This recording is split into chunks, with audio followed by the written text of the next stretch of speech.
Bon alors, maintenant que tu as fini l'analyse de l'IHM, l'interface homme-machine, tu sais qu'il va falloir réaliser un certain nombre de boutons. La fiche du TP5 t'aura permis de décortiquer chaque bouton et de découvrir leur nom, leur fonction, mais surtout les éléments nécessaires pour leur création. Ces éléments graphiques et typographiques doivent maintenant être placés sur des calques dans un fichier PhotoFiltre 7. Pour t'aider, tu as certainement déjà lu les conseils à suivre. Il est important effectivement de les respecter pour ne pas prendre le risque de rater le design de ton IHM. La fonction des boutons que tu vas réaliser doit être identifiable du premier coup d'œil. Tu peux leur choisir n'importe quelle forme, mais ils doivent au final avoir la même apparence. Quant aux 5 couleurs que tu choisiras, elles doivent être proches de la couleur de ton groupe afin de respecter la charte graphique qui est l'identité de ton équipe. Les éléments graphiques, comme les pictogrammes, permettent de faire la différence entre les fonctions de chaque bouton. Les éléments typographiques viendront compléter la compréhension de leurs fonctions.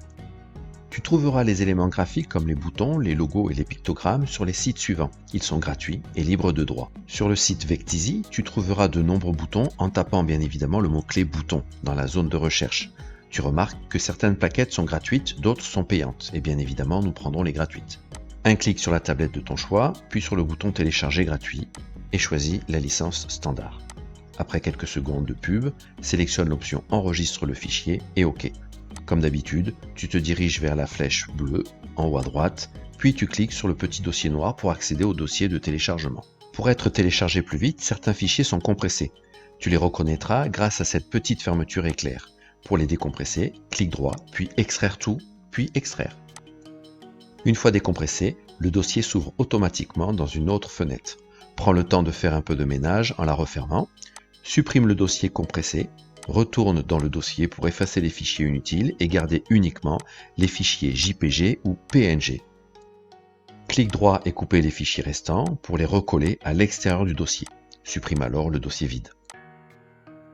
Sur le site Flaticon, tu trouveras de nombreux pictogrammes. Utilise la zone de recherche pour trouver le pictogramme voulu. Saisis un mot-clé comme par exemple flèche, garage, mystère ou robot. Après validation, tu remarqueras que là aussi certains sont gratuits, mais les petites couronnes oranges indiquent qu'elles sont payantes, donc tu sais lequel choisir. Un clic sur le pictogramme de ton choix, puis sur le bouton PNG, puis clique sur Free Download. Après un instant, sélectionne l'option Enregistre le fichier et OK. Une fois de plus, tu te diriges vers la petite flèche bleue, puis le petit dossier noir. Tu remarques que le fichier n'est pas compressé et peut être utilisé directement. Recherche maintenant les autres éléments nécessaires pour la réalisation des boutons avant de te lancer dans la création. Pour la suite des opérations, il est important que tu saches utiliser PhotoFiltre. Si jamais tu as des lacunes, retourne sur le TP4 pour voir les vidéos d'apprentissage.